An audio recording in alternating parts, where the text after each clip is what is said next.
कि जिस समाज में इतनी बड़ी जिसकी आबादी हो, इतनी संख्या में जिसके पास जनबल हो, अगर मनोबल वो बढ़ा ले तो वो दिन दूर नहीं कि लखनऊ से लेकर दिल्ली तक कमजोर वर्गों का राज होगा और नीला कबूतर कोई होना हो, चारों तरफ नीला बाज होगा। मेरी बात का याद रखना। प्यारे साथियों, महामानव तथागत गौतम बुद्ध, जगत गुरु सतगुरु रविदास जी महाराज, गुरु कबीर जी, गुरु नानक जी, गुरु वाल्मीकि जी, संत गार्गी जी, नारायण गुरु, पेरियार रामास्वामी नायकर, पेरियार ललई यादव, राष्ट्रपिता ज्योतिबा फूले, मां सावित्रीबाई फूले, छत्रपति साहू जी महाराज, विश्वरत्न डॉक्टर बाबा साहब अम्बेडकर, महामना रामसु वर्मा, चौधरी महाराज सिंह भारती, बाबू जगदेव प्रसाद कुशवाहा, जननायक कपूरी ठाकुर, मां अल्लाबाई होलकर, मां अवंतिकाबाई लोधी, मां झलकारी बाई, मां फातिमा शेख, मां पूनम देवी, संतराम बी प्रजापति जी, बाबू सिंहदयाल चौरसिया जी, मान्यवर दीना भाना वाल्मीकि जी और मान्यवर साहब श्री काशीराम जी को श्रद्धा के सुमन अर्पित करता हूं। प्यारे साथियों, मैं एक बात अपनी बात को शुरू करने से पहले कहना चाहता हूं, और ये जो बात है ये संकल्प भी है।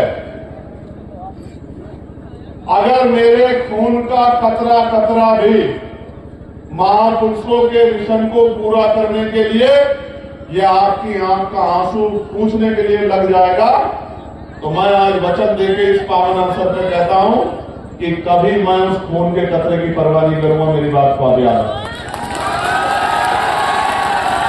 लेकिन ये लोकतांत्रिक देश है, संवैधानिक देश है। यहां लाठी डंडे बंदूकों से आप हिंसा तो कर सकते हैं, लेकिन स्वाभिमान सम्मान का जीवन प्राप्त नहीं कर सकते। और हमें अपने महापुरुषों से सीखना पड़ेगा। अगर हमारे महापुरुष चाहते तो वो हिंसा का रास्ता इख्तियार कर लेते, लेकिन हिंसा हमारे महापुरुषों ने हमें नहीं सिखाई। हम संविधानवादी लोग, अगर हमें कोई कटु शब्द कहता है तो हम शब्दों के बाणों के आधार पर उसका जवाब देते हैं और तर्क के साथ जवाब देते हैं। आज का जो कार्यक्रम है ये मेरे लिए महत्वपूर्ण है, क्योंकि ये जो कार्यक्रम है और इसमें जो कमजोर वर्ग का नौजवान आया है, उस नौजवान को मैं संदेश देने के लिए आया। मेरे मंच पे इस तरफ मेरी बहनें, मुझसे बड़ी छोटी, बड़े अभिभावक, पार्टी के समान नेतागण, ये सब लोग जिम्मेदार हैं, समझदार।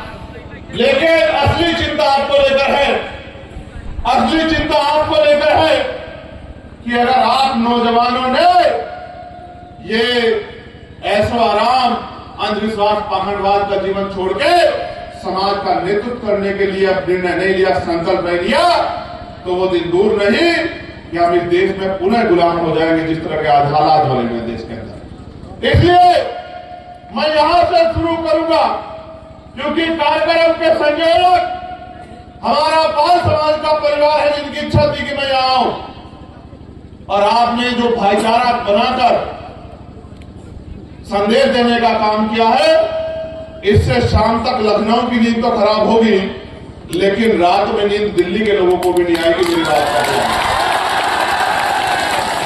प्यारे साथियों, कमजोर वर्ग में जो पिछड़ा वर्ग है, ये राजनीतिक भाईचारा नहीं है।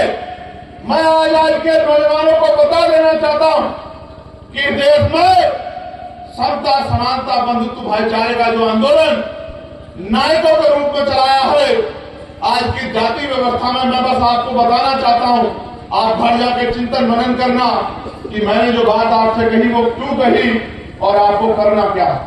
राष्ट्रपिता ज्योतिबा फूले मां सावित्रीबाई फुले जिन्होंने शिक्षा का अधिकार दिलाने का काम किया, जिन्होंने अन्याय अत्याचार अपमान सहने का काम किया, जिन्होंने उस समय में 2 दर्जन के करीब स्कूल खोल के कमजोर वर्गों के बच्चों को, बेटियों को, बेटों को पढ़ाने का काम किया, वो राष्ट्रपिता ज्योतिबा फुले आज जाति व्यवस्था में पिछड़े वर्ग से आते हैं, जिनको हम सैनी कहते हैं, मौर्य कहते हैं, साके कहते हैं, कुशवा कहते हैं।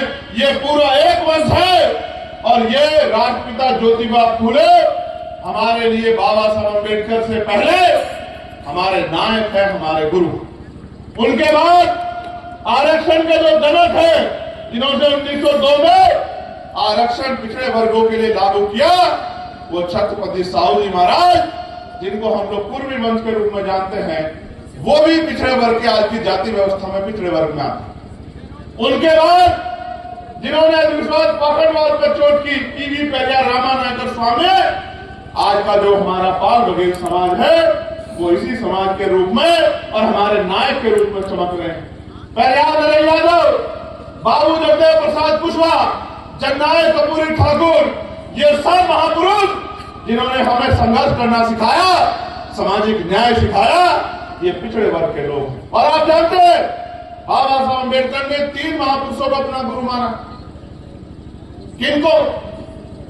महामानव तथागत बुद्ध को, गुरु कबीर को, और जिनको देखा नहीं, क्योंकि बाबा साहब 1891 में अवतरण हुआ उनका और 1990 में राष्ट्रपिता ज्योतिबा फुले यहां से परिनिर्वाण प्राप्त कर गए। जिनको देखा नहीं, उनके संघर्ष, उनके विचार और उनके तमाम तरह के जो कार्य उन्होंने किए, उसके आधार पर उन्होंने गुरु माना। तो जिनको बाबा साहब ने गुरु माना, वो हमारे गुरु हुए नहीं हुए? आप बताओ, हुए? दोनों हाथ में बताओ, हुए नहीं हुए? बहुत अच्छी बात। मैं ये बात आपको इसलिए कह रहा हूं कि ये पिछड़ा वर्ग जो है, ये हमारा परिवार है और अपने परिवार के साथ हमें मिलजुल के रहना है। किसी भी कीमत पे हमारा भाईचारा कमजोर नहीं पड़ना चाहिए। इसलिए बात मैंने आपके सामने रखी, क्योंकि समाज जातियों में बटा हुआ है, समाज धर्मों में बटा हुआ है, और क्योंकि हम जाति व्यवस्था में जब पैदा होते हैं तो मेरा चाचा भी मेरी जाति का, मेरा मामा भी मेरी जाति का, मेरी बुआ भी मेरी जाति की, मेरा फूफा भी मेरी जाति का, मेरा दादा भी मेरी जाति का, मेरी मौसी भी मेरी जाति की। ऐसे जाति व्यवस्था के मकर जाल में हम लोग पैदा होते हैं कि हम जाति को श्रेष्ठ मानते हैं। लेकिन इस देश का कड़वा सच ये है कि पहले वर्ण और फिर जातियां वो लोगों को कुचलने के लिए और ऊंच नीच की भावना को बढ़ाने के लिए इस देश में बनाई गई।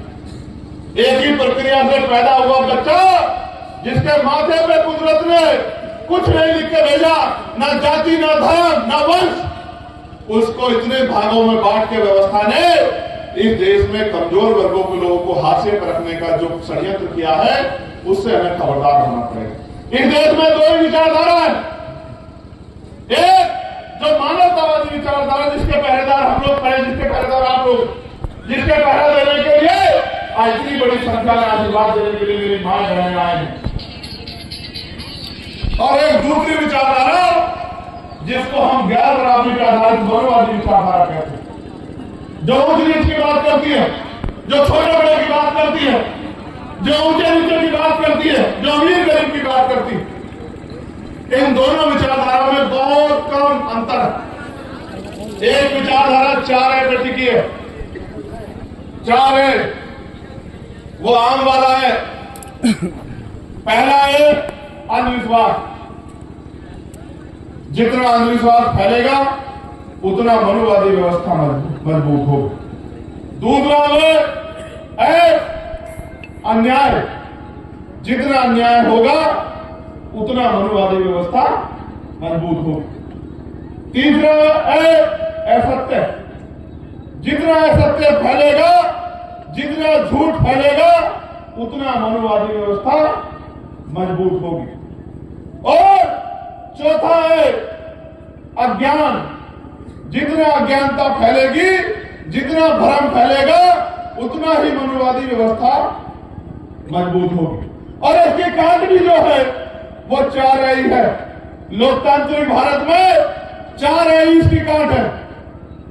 अनुसूचित जाति, अनुसूचित जनजाति, अन्य पिछड़ा वर्ग और अल्पसंख्यक समाज, यानी कि SC, ST, OBC और माइनॉरिटी वर्ग के लोग अगर भाईचारा बना ले तो मैं लिख के देता हूं। आज मैं इस गांव में निकल के आया हूं और मैं चैलेंज करके कह रहा हूं, इस क्षेत्र में पहली बार आया हूं, लेकिन अनुभव के आधार पर कह सकता हूं कि इस क्षेत्र में जितने गांव पड़े हैं वो दलित पिछड़े वर्ग के गांव हैं, क्योंकि उन घरों की हालात बताती है कि 75 साल बाद भी वो गांव सुख सुविधा और संपन्न नहीं हो पाए हैं। ये मैंने अपनी आंखों से देखा। अगर कोई घर सामने सड़क पे घर बन गया है तो पलस्तर नहीं है, दरवाजे नहीं है, घर के आंगन में जो व्यवस्था है वो खुद बताती है कि इस परिवार का आदमी सुबह कमाने जाता है, तब शाम के टाइम बच्चों के पेट में रोटी और उनके लिए व्यवस्था होती है। ये किसकी देन है? क्या ये देश गरीब है? नहीं। मैं लोकसभा का सदस्य हूं, मैं लोकसभा में बैठ के हर एक चीज पे ध्यान देता हूं।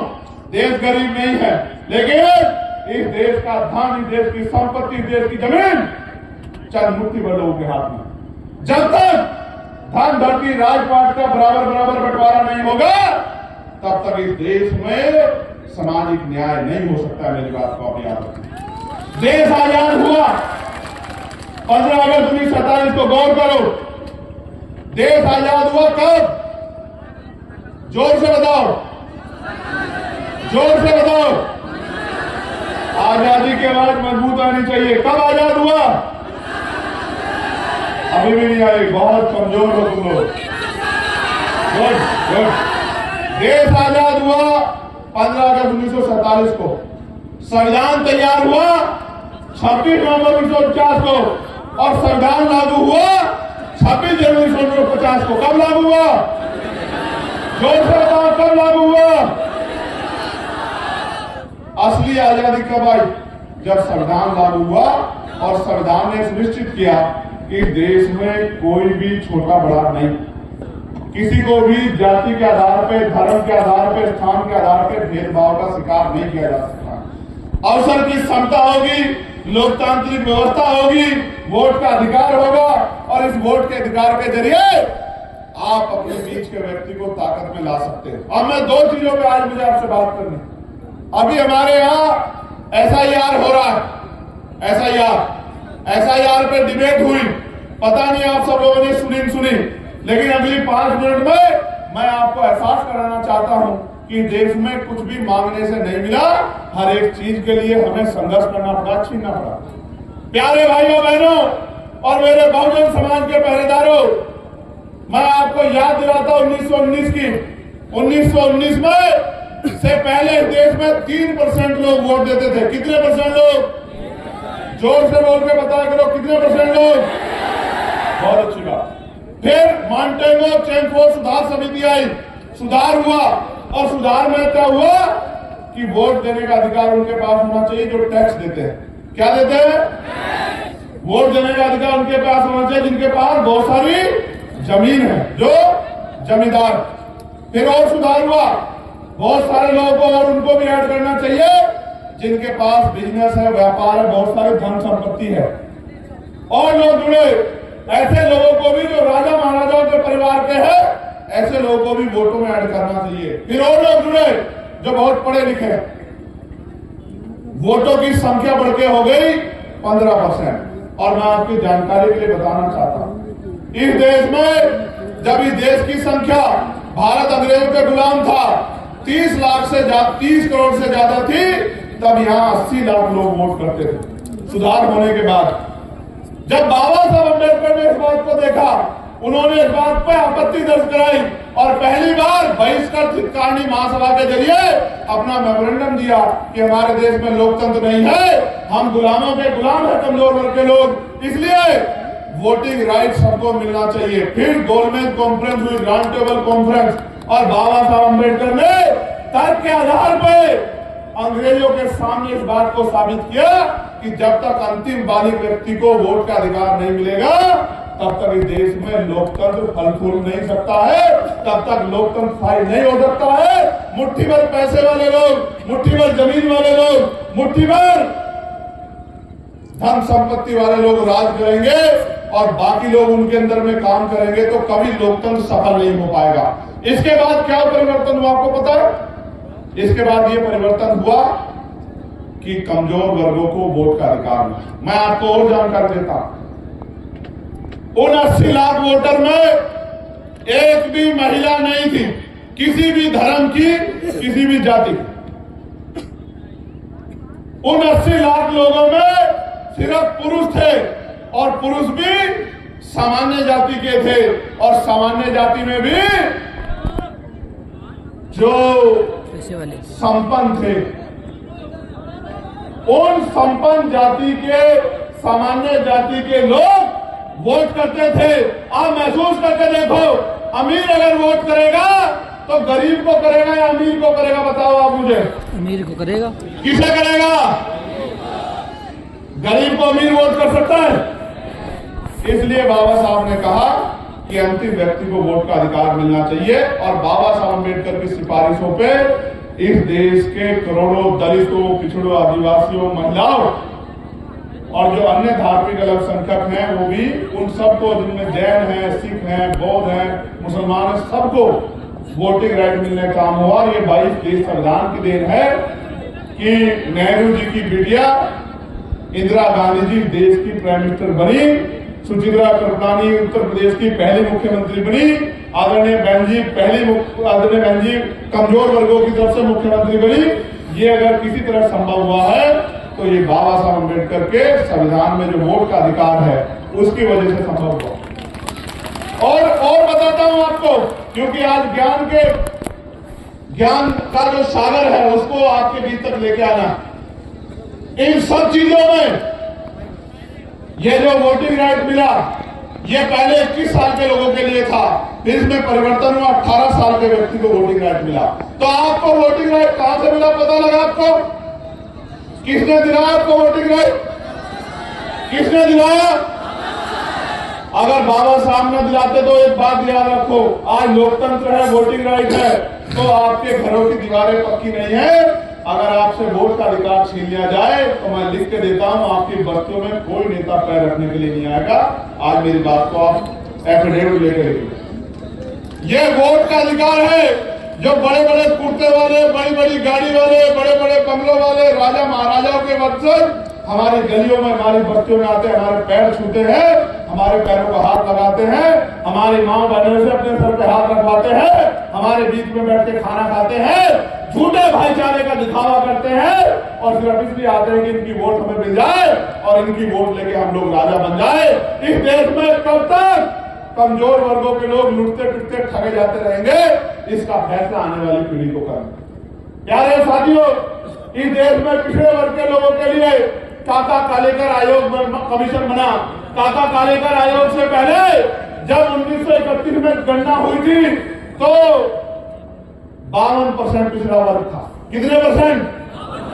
52%। काका कालेकर आयोग की रिपोर्ट आई, केंद्र की जो सरकार थी कांग्रेस की, उसने कचरे के डब्बे में फेंक दी। लंबे समय तक कचरे के डब्बे में पड़ी रही फाइल। फिर उसके बाद मंडल कमीशन बना और इससे पहले सरकार ने योजना देने के लिए पिछड़े वर्ग आयोग की बात कही, लेकिन कभी उसको संपूर्ण नहीं किया। फिर देश में मंडल कमीशन बना और मंडल कमीशन की सिफारिश लागू हुई और मंडल कमीशन जब लागू हुआ, सिफारिश लागू हुई, 2 सिफारिशों से ये तय हुआ कि 27% रिजर्वेशन ओबीसी के भाइयों को मिलेगा। और कई प्रदेश ऐसे हैं, लोकतांत्रिक व्यवस्था है, हमारी संख्या है, लेकिन उसके बावजूद भी कई प्रदेश ऐसे हैं जहां आज तक भी 27% कॉन्स्टिट्यूशनल रिजर्वेशन नहीं मिलता। मध्य प्रदेश में अभी भी 27% मिल जाए, इसकी लड़ाई लड़ रहे हैं। लेकिन असल तो होना चाहिए था कि पिछड़े वर्ग के लोगों को 52% आबादी को 52% हिस्सेदारी मिलनी चाहिए थी।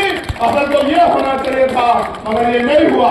इसलिए मैं बार बार कहता हूं कि जब तक चमचागिरी का तेल लगा रहेगा बहुजनों की लाठी पर, तब तक 10% हावी रहेगा 90% की छाती पर। मेरी बात को आप याद रखें।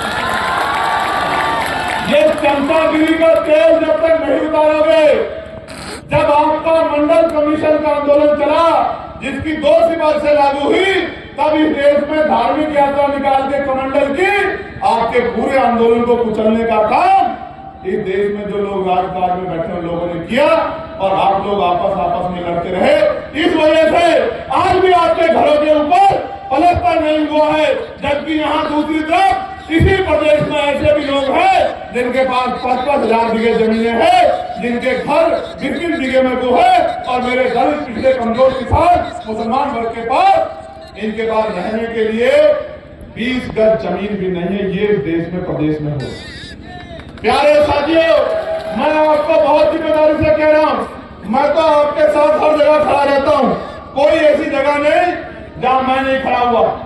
जब जयप्रकाश पाल जी की बलिया में हत्या कर दी गई, तो उनको न्याय दिलाने के लिए हम लोगों ने सरकार से जवाब मांगने का, संघर्ष करने का काम किया। जब मेरठ में आकाश पाल की 20 बीट की हत्या कर दी गई, इतनी वैसी नहीं वो हत्या, इस तरह के हालात थे कि उस बच्चे को देख नहीं पा रहे थे। जब वो हत्या कर दी गई, बांध के मार के, तो अकेले चंद्रशेखर और हमारे साथी खड़े थे, लड़ाई लड़ रहे थे, और जिन नेताओं को वोट देके आपने गद्दियों बिठाया, वो घर में बिस्तर तान के सो रहे थे। अगर वो ठंड में कोई लड़ने काम कर रहा था, तो वो एक टीम है जो इस मंच पर बैठे। प्यारे साथियों, कोसाम्बी में हमारी 5 समाज की बच्ची के साथ अन्याय हुआ, तो जब मैं वहां गया तो रास्ते बंद करके झूठ बोलकर मुझे गेस्ट हाउस में जाकर डिटेन कर दिया, और उधर दूसरी तरफ जो हमारे लोग खड़े थे उनके साथ हिंसा करा के 85, 80, 90 लोगों को हमारे जेल में भेजने का काम किया। उनको लगा कि इन जेल में भेजने से लाठी चलाने से हम लोग डर जाएंगे, लेकिन मैं बता देना चाहता हूं सरकार को, हम डरने वाले लोग नहीं। जीवन एक बार है, एक बार आदमी पैदा होता है, एक बार मरता है, ना 2 बार आदमी पैदा होता है, ना 2 बार मरता है। और मैं फिर कह रहा हूं, हमने तय कर लिया है कि मौत कल की आती आ जाए, हम अपने लोगों को अधिकारों के बिना रहने नहीं देंगे। मेरी बात को आप याद रखना। प्यारे साथियों, मुझसे एक मीडिया के साथी ने आके कहा कि चंद्रशेखर भाई, इतनी बड़ी रैली है, एक टीवी चैनल नहीं आया। मैंने उनसे कहा, टीवी चैनल वाले भाई, ज्यादातर लोग पैसा लेके काम करते हैं, क्योंकि उन्होंने बड़े बड़े ऑफिस बना रखे हैं, बड़े बड़े स्टाफ रख रखे हैं। हम लोगों को, हम लोगों के पास देने को पैसे नहीं है, इसलिए वो हमारी रैलियों कवर नहीं करने आते। तो मैं बहुजन मीडिया के एक साथी का बहुत बहुत धन्यवाद करूंगा, जो वहां अपना काम छोड़ के आए हैं और हमारे आंदोलन को मजबूत करने का काम कर रहे हैं। और मैं ये जो हमारे सोशल मीडिया के बहादुर शेर बैठे हैं, इनको भी बहुत बहुत धन्यवाद करता हूं। कब तक छिपाओगे, कब तक दबाओगे, कब तक रास्ते में बाधा बनोगे? एक दिन आएगा कि इस वीडियो को काटकर भी हम अपने रास्ते पर निकल जाएंगे। मेरी बात को आप याद रखना। प्यारे साथियों, मुझे जब मैं आ रहा था, एक सज्जन मिले तो मुझसे पूछने लगे, चंद्रशेखर भाई, आपने तो बहुत सारे रैली अनाउंस कर दिए, तो आपने मुहूर्त दिखाया नहीं दिखाया? मैंने उनसे कहा, पहले मैंने उनकी तरफ देखा, फिर मैंने उनको कहा कि आपके सुझाव के लिए मैं धन्यवाद देता हूं, लेकिन ना तो मैं मुहूर्त देख के पैदा हुआ हूं कि मुहूर्त शुभ है या अशुभ है, ना ही मैं मुहूर्त शुभ अशुभ देख के मरूंगा, और ना ही मैं मुहूर्त देख के कोई काम निश्चित करता हूं। मैं तो ये मानता हूं, हमारे लिए सबसे शुभ मुहूर्त वो है जिस दिन हम वोट डालने जाते हैं और हम अपने फैसले को निर्धारण करने के लिए जाते हैं कि हम किसको ताकत देने जा रहे हैं। मैं आपको भी कह रहा हूं, एक सवाल यहां आया था कि चंद्रशेखर भाई, लोग तो बहुत आते हैं लेकिन वोट नहीं मिलता। मैं आपसे पूछना चाहता हूं, क्या हमारे काम में कोई कमी है?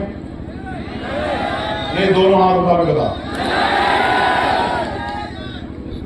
क्या अभी भी हमें कोई परीक्षा देनी बाकी है? अगर ताकत बनेगी तो क्या बदलाव होगा पता है आपको? मैं बता रहा हूं क्या बदलाव होगा। ताकत बनेगी तो 69,000 शिक्षक भर्ती में जो घोटाला हुआ है, वो घोटाला किसी भी कीमत पे नहीं होगा। मेरी बात को आप याद रखें। ताकत बनेगी तो जो लेखपाल भर्ती में 700 से ज्यादा सीटों का घोटाला करने का काम सरकार ने किया है। वो घोटाला करने की हिम्मत सरकार नहीं कर पाई। ताकत बनेगी तो पढ़ा लिखा नौजवान बेरोजगार नहीं घूमेगा। ताकत बनेगी तो महिलाओं को घर पे रोजगार मिलेगा। ताकत बनेगी तो बहनों के लिए अच्छे कॉलेज, अच्छे डिग्री कॉलेज, अच्छे स्कूल बनेंगे। ताकत बनेगी तो अच्छे हॉस्पिटल बनेंगे। ताकत बनेगी तो अच्छे स्पोर्ट कॉलेज बनेंगे। ताकत बनेगी तो उद्योग धंधे लगेंगे। ताकत बनेगी तो लोन मिलेगा। ताकत बनेगी तो बैकलॉग भरा जाएगा। ताकत मिलेगी तो निजी क्षेत्रों में आरक्षण की व्यवस्था लागू कराने का काम करेंगे हम लोग। मेरी बात को आप याद रखें। फिर कह रहा हूं, कान खोल के सुन लो। निजी क्षेत्रों में 98% प्राइवेट सेक्टर में आरक्षण व्यवस्था लागू कराने का हम लोग काम करेंगे। मेरी बात को याद कर रखना। और उसके बाद आप देखना क्या होगा।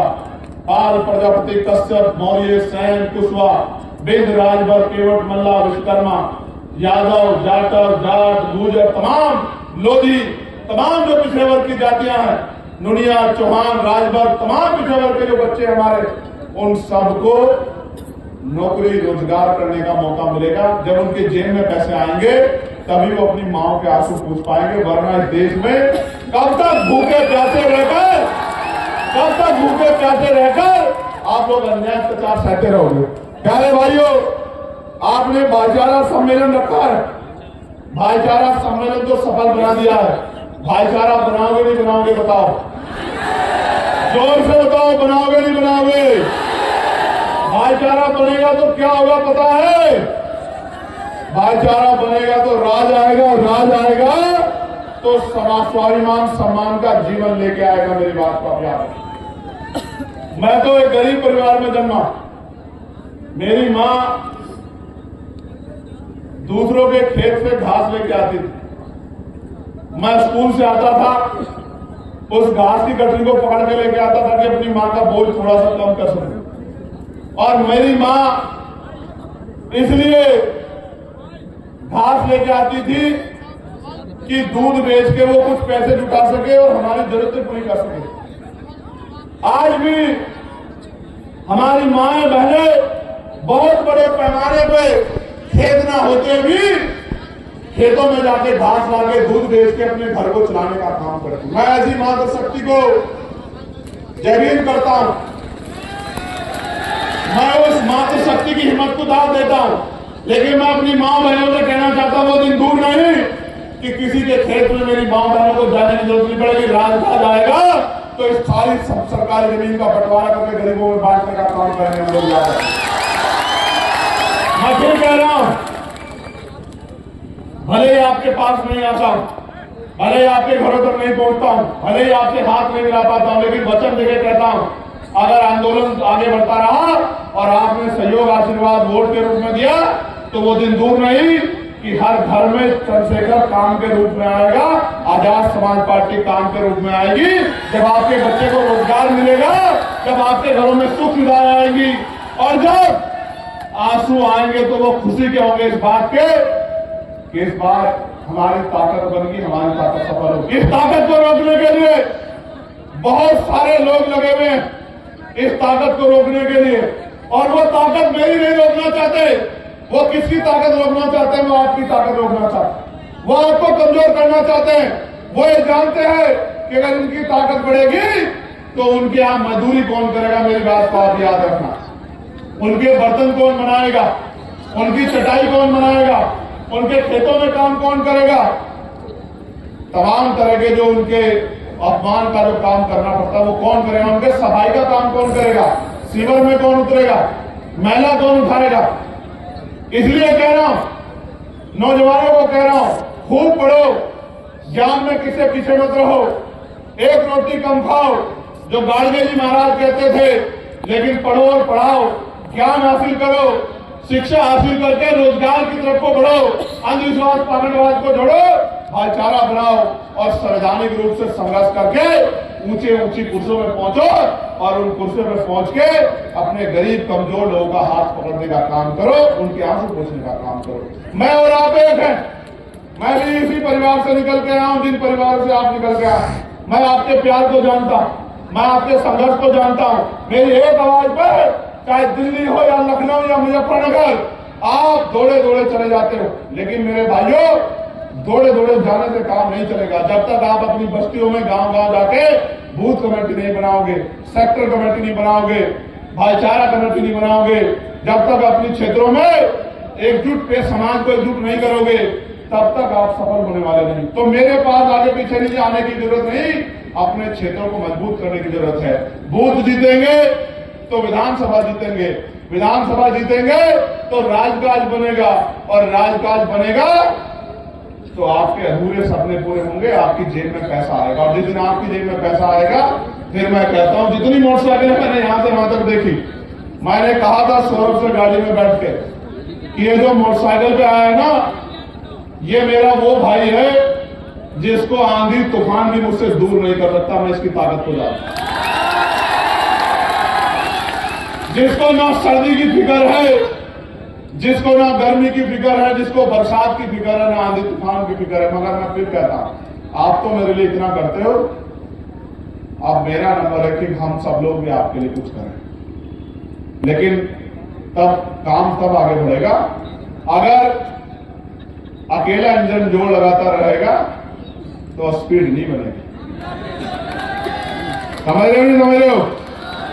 देखो, चुनाव का समय आ रहा है, जिला पंचायत का, प्रधानी का, क्षेत्र पंचायत का। लाल, पीले, काले, गुलाबी, नारंगी बहुत आएंगे आपके बीच में। लेकिन जब आपकी आंख में आंसू आएगा तो ये नीले झंडे वाला आएगा। आएगा नहीं आएगा? आएगा नहीं आएगा? तो ये लाल, पीले, काले, गुलाबी, नारंगी तो अपने मकसद को आएंगे, झूठा भाईचारा दिखाएंगे, और जब उनका राजकाज बनेगा तो आपके बच्चों की नौकरी को छीन के अपने बच्चों के खाते में ले जाएंगे। और जब आपका राजकाज बनेगा तो हर गरीब को उसका हक मिलेगा। इस बात का मैं आपको विश्वास दिलाता हूं। मैं देशराज जी के परिवार से आग्रह करूंगा कि वो यहां आ जाएं। एक हमारी बहन थी, बड़ी हिम्मत जुटा के बोल रही थी, कोशिश कर रही थी बोलने की, हाथ थोड़े से कांप रहे थे। मैं उस बहन को भी कहना चाहता हूं, जब तक ये इतने भाई हैं तब तक घबराने की जरूरत नहीं। घबराने की जरूरत है क्या? जल्दी बताओ, जरूरत है क्या? कहां है बहन? बोला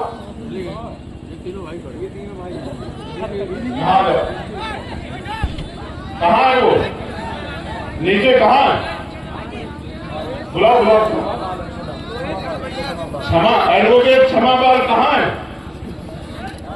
क्षमा तो हम इतने सालों से मांग रहे हैं। ये रास्ता छोड़ो, रास्ता खाली करो, फटाफट जल्दी आ जाओ, उसको भेजो। बताओ, यहां से जाके घर घर निकल के काम करोगे नहीं करोगे? इस बार पंचायत चुनाव में ताकत बना के दोगे नहीं दोगे? बाबा साहब ने कहा था, आदमी भूखा रह सकता, पानी भूखे नहीं रह सकता।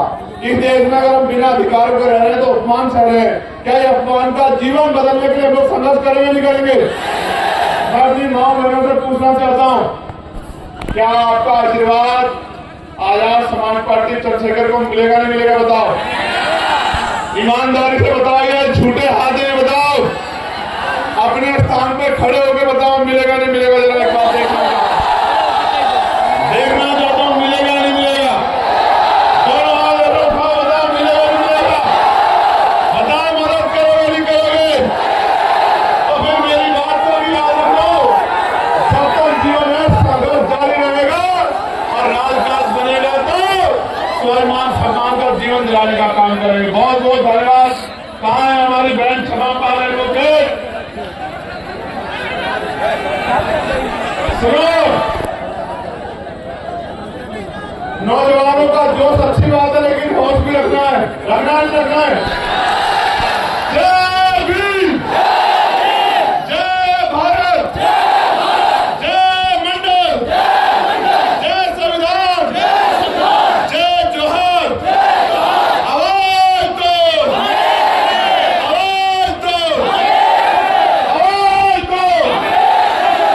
प्यारे साथियों, समय आ गया है, घर से निकलो और अधिकार छीन लो, संघर्ष करके छीन लो। बहुत बहुत धन्यवाद।